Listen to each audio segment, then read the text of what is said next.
In the last lecture, we started with geometrical optics, and we found that as long as the aperture through which the light has to pass is much larger than the wavelength of light, then light can be treated as travelling in straight lines, and these straight lines through which light travels, they are called rays.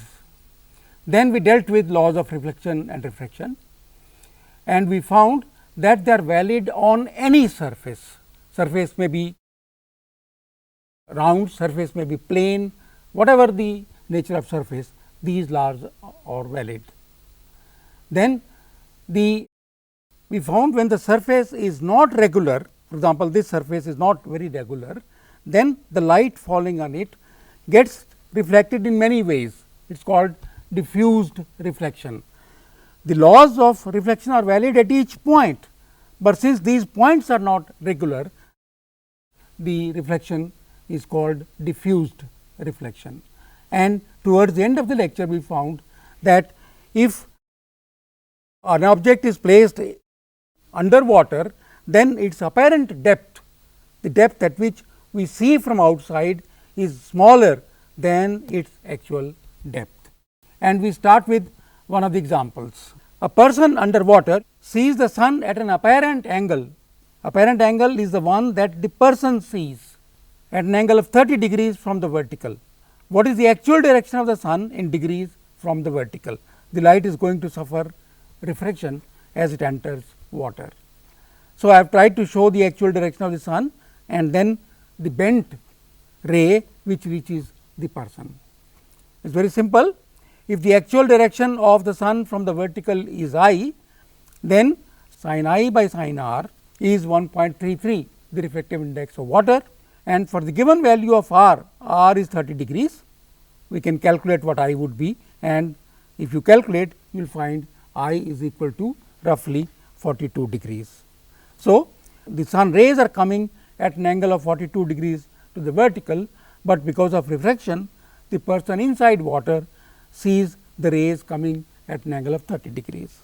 You also know that white light consists of several colors, 7 prominent colors, and these colors are actually different wavelengths.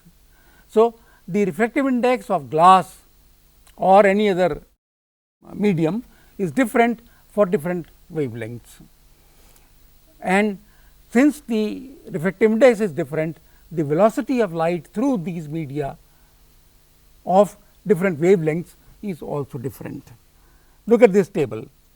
This table has the color red, yellow, green, blue and violet, wavelength 640 nanometers, 589, 509 etcetera, and this is the index of refraction. You can see that the index of refraction increases as we go from red to violet. Here is in greater details. We have got again the same thing, but we have got additional thing, frequency, and we also got the additional thing, the velocity of light for that color. And you see that as the refractive index increases, the velocity of light decreases from red to violet. And what is the effect of this? That when a ray enters, say 2 rays, one of blue color and one of red color, when they enter, they do not go parallel, because they bend to different extents. Red bends less than the blue, not the other way around, and they do not bend like this because the refractive index is not negative.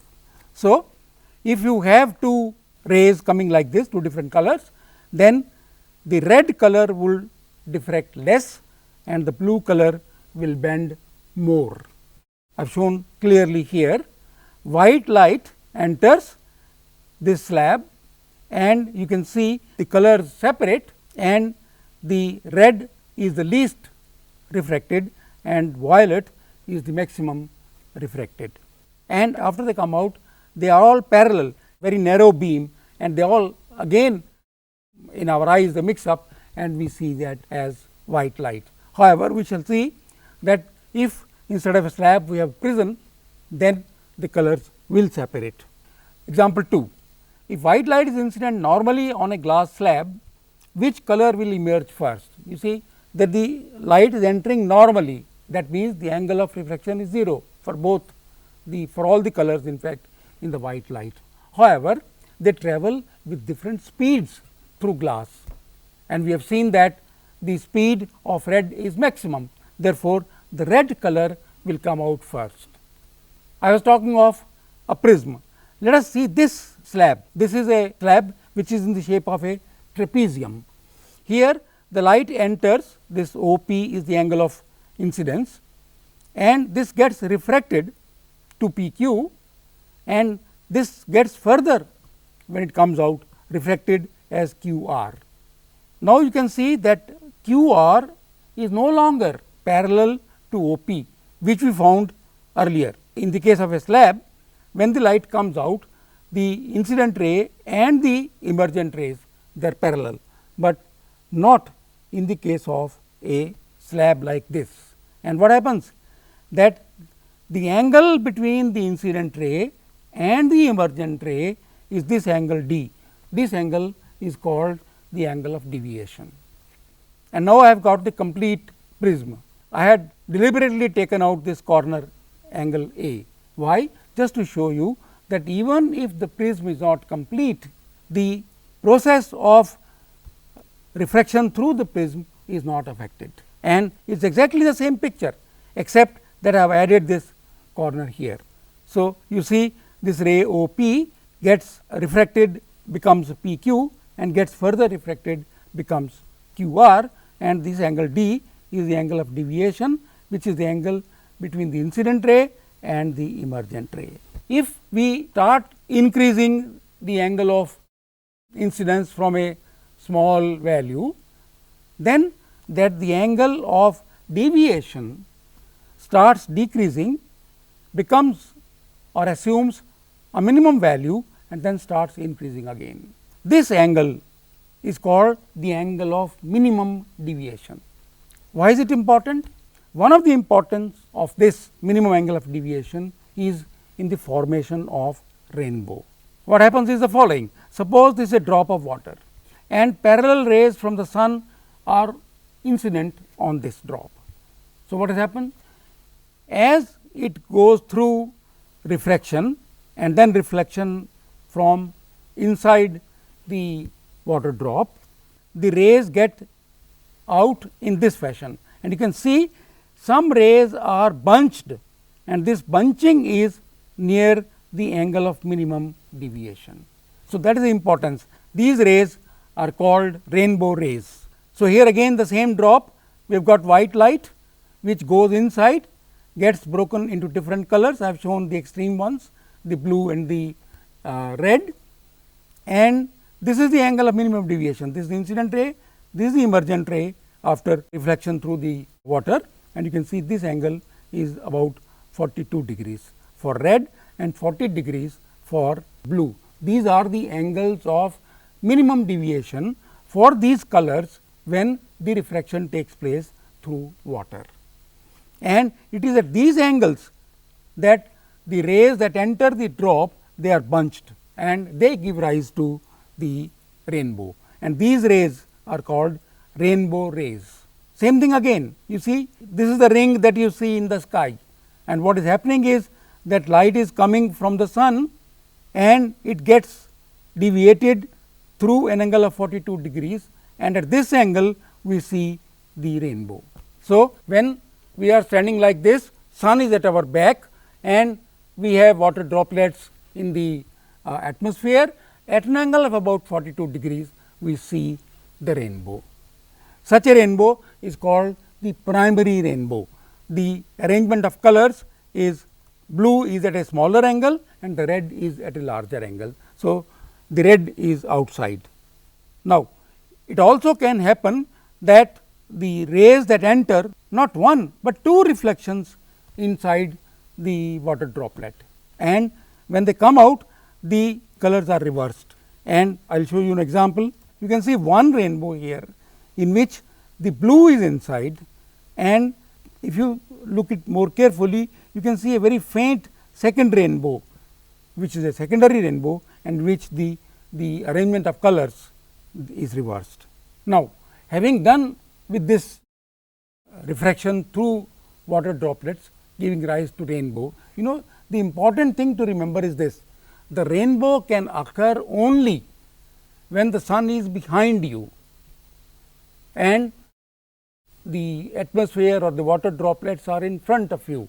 So, the rays come, they strike the water droplets, get reflected once or twice depending upon whether the rainbow is primary or secondary, and if it is primary, then rainbow rays come to you at an angle of about 42 degrees. So, you see in the sky an arc with a radius of angular radius of 42 degrees. We do not see the full circular rainbow on the earth, because the earth gets between the rainbow, so that we have only a partial rainbow. But if you are traveling in an aeroplane, for example, then you will see the complete circle of rainbow.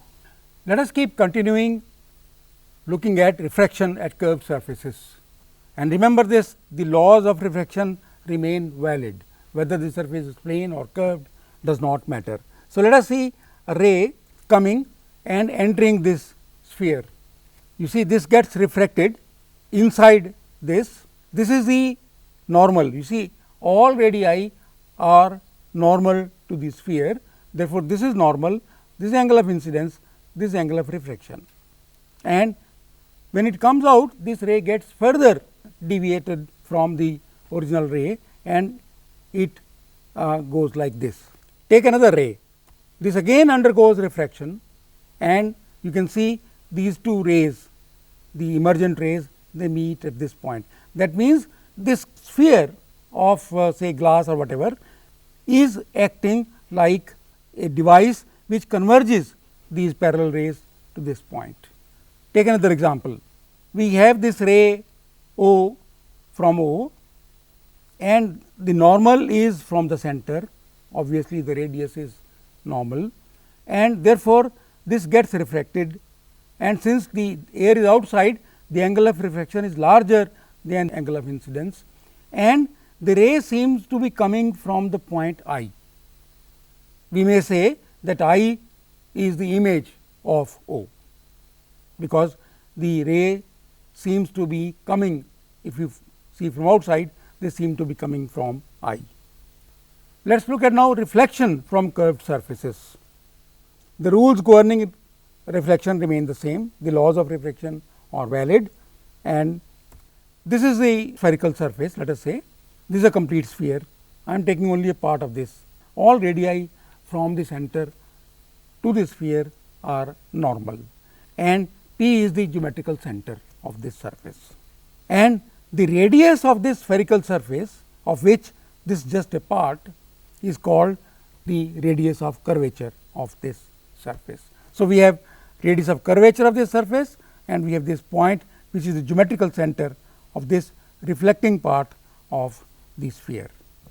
I am showing that again, all these are normals, and this is the geometrical center of this reflecting surface, and this diameter is called the principal axis. This joins point P with the center of curvature, and this is the radius of curvature, and all distances will be measured from P, which is the pole called pole of the mirror.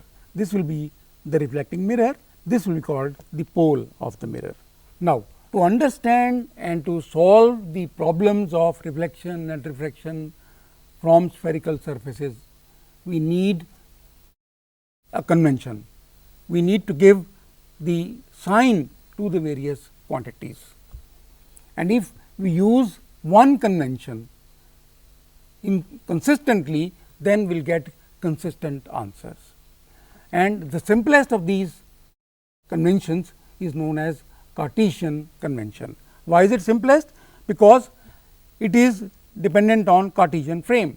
You are familiar with this x axis, y axis, this is a Cartesian frame, and you also know that quantities along this x axis are positive along this negative x axis, they are negative, upward along the y axis, they are positive, and downward along the y axis, they are negative. So, we shall use this Cartesian frame to base our sign convention.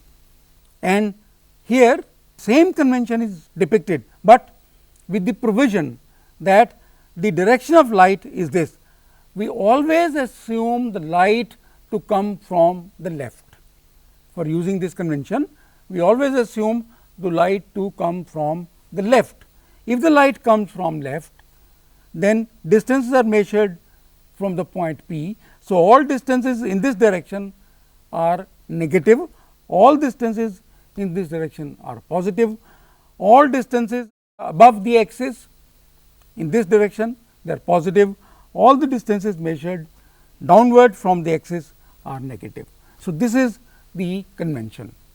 Again I repeat, now this is the reflecting surface, the light is coming from the left, this is the assumption we always have to make, light is coming from the left, and from the point P we measured all distances. Distances measured on this side are positive, distances measured on this side are negative. Distances measured upward from the axis are positive and downward from the axis are negative. There is usually a confusion regarding this direction of light. You see, in a lab or anywhere, for example, I am sitting here, the light is not necessarily coming from the left, it is coming, in this case, coming from here, here, here, in all directions. In a particular situation, it may be coming from the right. The light can come from any side, but when we have to solve problems regarding the reflection or refraction from spherical surfaces, we assume that light comes from left. So, if we draw a ray diagram, in that ray diagram the light will always be coming from the left, and then distances in the direction of light would be positive, against the direction of light would be negative. So, be careful, don't. I was asked this question several times by many students, sir, light is coming from all sides. I said the light is coming from all sides, but when you have to deal with problems of reflection or refraction from spherical surfaces, we assume that light is coming from the left, just to be able to apply Cartesian convention. Another thing that we assume, that the rays are near the axis, they may be parallel, they may not be parallel, but the rays are coming near the axis, in the vicinity of the axis, not far from the axis. These rays which are near the axis, they are called paraxial rays. And why are they important? Here I am not assuming that the rays are coming near the axis. So, I have taken this larger mirror for reflection, and the rays are coming from even larger distances, and you can see these rays, they meet at this point after reflection. So, you can see that these rays meet at this point. So, they do not meet at the same point after reflection, and this is what is known as spherical aberration. That is, there is no fixed point at which the reflected rays meet. But if we make the assumption of paraxial rays, then we can assume that they all meet at a fixed point, and that point we shall define as focus. All rays come to that point, but this is true only for paraxial rays. If the rays are not paraxial, they are far from the axis, then they can meet at this point, this point, this point, and so on. This is what is called spherical aberration. In the next lecture, we shall continue with this study of reflection and refraction from curved surfaces. We shall first define what are known as convex mirrors and what are known as concave mirrors. We shall define their focal lengths, and we shall see how the images are formed by concave mirrors, and we shall derive ultimately the mirror formula, which connects distance of the image, distance of the object, and the focal length of the mirror. We shall derive this formula, which is known as the mirror formula.